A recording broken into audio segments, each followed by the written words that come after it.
Hello दोस्तों, आज lecture में हम लोग करेंगे परिवहन का एनसीईआरटी क्वेश्चन। इसमें भी 5 क्वेश्चन है जो टॉपिक परिवहन ने स्टार्ट किया, उसके बाद जो 5 क्वेश्चन दिया है। पहला क्वेश्चन है, मानव में वाहन तंत्र के घटक कौन कौन है। वाहन तंत्र मतलब इसका मतलब है परिवहन से घटक कौन से हैं। तो मनुष्य में वाहन तंत्र का कौन काम करता है। हमारे वाहन तंत्र का 3 गो भाग है। हमारे परिवहन तंत्र का 3 गो भाग है। पहला हमारा रक्त है, दूसरा हमारा हृदय है, तीसरा हमारा रक्त वाहिका जिसमें शिरा और समझा जाता। आप लसिका को भी ले सकते हैं, एक लसिका ले लेंगे, ये लसिका भी है। हम दे देंगे हमारे वाहन तंत्र के घटक निम्न है। पहला रक्त, दूसरा हृदय, तीसरा रक्त वाहिका, चौथा लसिका।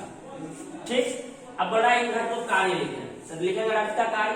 रक्त का कार्य है पचे हुए भोजन, ऑक्सीजन को हर एक कोशिका तक पहुंचाना तथा वहां से अपचे भोजन और कार्बन डाइऑक्साइड को फेफड़ा तक पहुंचाना, अपचे भोजन को शरीर से बाहर निकालने तक के लिए उत्सर्जन तंत्र तक भेजना। समझ गए। रक्त का कार्य पचे हुए भोजन और O2 को हर एक कोशिका तक पहुंचाना, ठीक, तथा CO2 को फेफड़ा तक पहुंचाना और अपचे भोजन को उत्सर्जी अंग यानी रेक्टम तक पहुंचाना। रक्त का काम हो गया। हृदय क्या काम है। हृदय का काम है पूरे शरीर में रक्त को भेजना। हृदय का क्या काम है, पूरे शरीर में रक्त को भेजना। रक्त वाहिका क्या काम है, रक्त वाहिका रक्त को लेके जाता है। रक्त वाहिका रक्त को लेके पूरे शरीर में जाता है। हृदय रक्त को भेजता है, जब भेजा जाने के रास्ता चाहिए ना, रास्ता कौन प्रदान करता है, रक्त वाहिका। समझ गए। रक्त वाहिका का काम है रक्त को सभी भागों तक पहुंचाना। लसिका एक विशेष टाइप का लिक्विड होता है, रक्त से ही मतलब कर सकते हैं। आरबीसी उसमें नहीं रहता है। उसका काम है जो भी लवण है, मिनरल्स है, उसको एब्जॉर्ब करना, फिर उसको पचाना।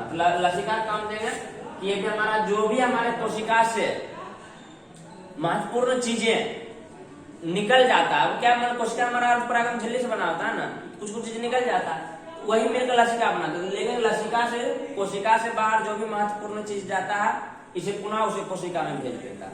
ठीक, चारों काम समझ गए। नेक्स्ट है दोस्तों स्तनधारी मतलब हम लोग स्तनधारी है। ऐसा नहीं समझिएगा कि लड़की सिर्फ स्तनधारी, हम लोग में भी स्तनधारी। अगर बच्चा लड़का हो लड़की हो, छोटा रहता है, दोनों का स्तन समान रहता है। लड़की लोग में स्तन ग्रंथि पाया जाता है, इसलिए उस लोग का स्तन में उभार आ जाता है। लड़का लोग में ऐसा कुछ नहीं होता। समझ गए। तो स्तनधारी में हम लोग आ जाते हैं। और जितना भी जंतु है जो बच्चे को जन्म देता है, सब स्तनधारी है। स्तनधारी तथा पक्षियों में ऑक्सीजनित तथा डिऑक्सीजनित रुधिर को अलग करना क्यों आवश्यक है। हम लोग में हार्ट है, हार्ट में दोहरा परिसंचरण होता है। जो अशुद्ध रक्त है अलग आता है, शुद्ध रक्त अलग आता है, दोनों को आपस में नहीं मिलता। अब पक्षी और मनुष्य में ऐसा क्या है जो उसको अलग करना जरूरी है, मछली में अलग नहीं होता। यहाँ देने पक्षी देखिए हवा में उड़ रहा, तो उसको अधिक ऊर्जा प्राप्त करना चाहिए। मनुष्य बहुत सारा काम करता है, मनुष्य का दिमाग सबसे ज्यादा एनर्जी खाता है, उसको अधिक ऊर्जा प्राप्त करना चाहिए। जब ये ऑक्सीजनित ब्लड और डीऑक्सीजनित ब्लड आपस में मिलेगा तो ऑक्सीजन की मात्रा कमी हो जाएगी और हम लोग को ऊर्जा कम मिलेगा। इसमें क्या लिखे हैं, स्तनधारी तथा पक्षियों में ऑक्सीजनित तथा डिऑक्सीजनित रुधिर को अलग करना इसलिए आवश्यक है क्योंकि स्तनधारी और पक्षी को अधिक ऊर्जा की आवश्यकता होती है। अगर दोनों रक्त मिल जाता है तो उसमें ऑक्सीजन की मात्रा की कमी हो जाएगी और हम लोग को ऊर्जा की आवश्यकता कम पड़ेगा। समझ गए। फिर बोला उच्च संगठित पादप में वहन तंत्र के घटक क्या है। उच्च संगठित पादप में वहन तंत्र के 2 घटक, एगो जाइलम एगो फ्लोएम। ठीक ना। उसका काम लिखना, जाइलम मिट्टी से जल तथा खनिज लवण को पौधे तक पहुंचाता है। फ्लोएम पत्ती में बने हुए भोजन को पौधे खड़े के भाग तक पहुंचाता है। पादप में जल और खनिज लवण का वहन कैसे होता है। अगर 1 नंबर का क्वेश्चन है विसरण द्वारा, पादप में जल और खनिज लवण का वहन कैसे होता है, विसरण के द्वारा। अगर ये 5 नंबर का पूछ दिया, 5 नंबर का पूछ देगा तब इसमें हम लोग देखेंगे, या फिर 2 नंबर में पूछ देगा देखेंगे पादप में जल खनिज लवण का वहन जाइलम के द्वारा होता है। 2 नंबर में दे दिया जाइलम के द्वारा विसरण विधि से होता है। अगर 5 नंबर में पूछ दिया, 5 नंबर में देंगे पादप का जल में जो मूल रोम होता है, जल में जो मूल रोम होता है, मूल रोम जो है विसरण विधि द्वारा या चाहे परासरण नियमन के द्वारा मिट्टी से जल को अवशोषित करता है, उसे चलनी नालिका में भेजता है, वहां पे एक स्पेशल दाब क्रिएट होता है जिसके कारण पानी जो है हर एक जाइलम के द्वारा पत्ती तक पहुंचता है।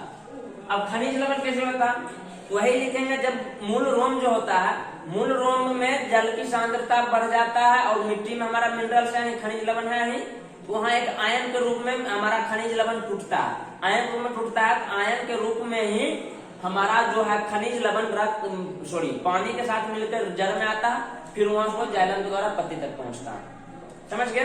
पानी विसरण परासरण के द्वारा पहुंचता है। खनिज लवण जो है पहले आयन में टूटता है, वो चुपके से पानी के साथ अंदर जाके पत्ती तक पहुंचता है। समझ गए? इसमें क्या लिखेगा, पादप में जल और खनिज लवण का वहन विसरण विधि द्वारा जाइलम के द्वारा होता है। इसमें लिखेंगे जल मूल रोम के द्वारा परासरण से अवशोषित कर लिया जाता है और चलनी नालिका के द्वारा पत्ती में भेज जाता है। खनिज लवण आयन में टूटता है, आयन में टूटकर जल के द्वारा हमारे पौधे में प्रवेश करता है, फिर उसके बाद वो हमारा पत्ती तक पहुंच जाता है। समझ गए? अगर पादप में भोजन का स्थानांतरण कैसे होता है? पादप में भोजन का स्थानांतरण फ्लोएम द्वारा होता है। पादप में भोजन का स्थानांतरण जीवित कोशिका के द्वारा होता है, क्योंकि भोजन को स्थानांतरण जीव दर्भ से जीव दर्भ मतलब कोशिका दर्भ से कोशिका दर्भ होता है, इसलिए इसमें ऊर्जा की आवश्यकता होती है। समझ गए? समझ गए? पादप में भोजन का स्थानांतरण फ्लोएम द्वारा होता है और यह भोजन का स्थानांतरण एक कोशिका दर्भ से दूसरे कोशिका दर्भ में मिश्रण के द्वारा होता है, जिसलिए ये जीवित जीव हो जाता है, उसमें हमको ऊर्जा की आवश्यकता होती है। बस इतना लिख देंगे, आपको फुल नंबर आ जाएगा। तो ठीक है बच्चों, आज के लिए हम लोग इतना ही रखते हैं, तब तक के लिए जय हिंद।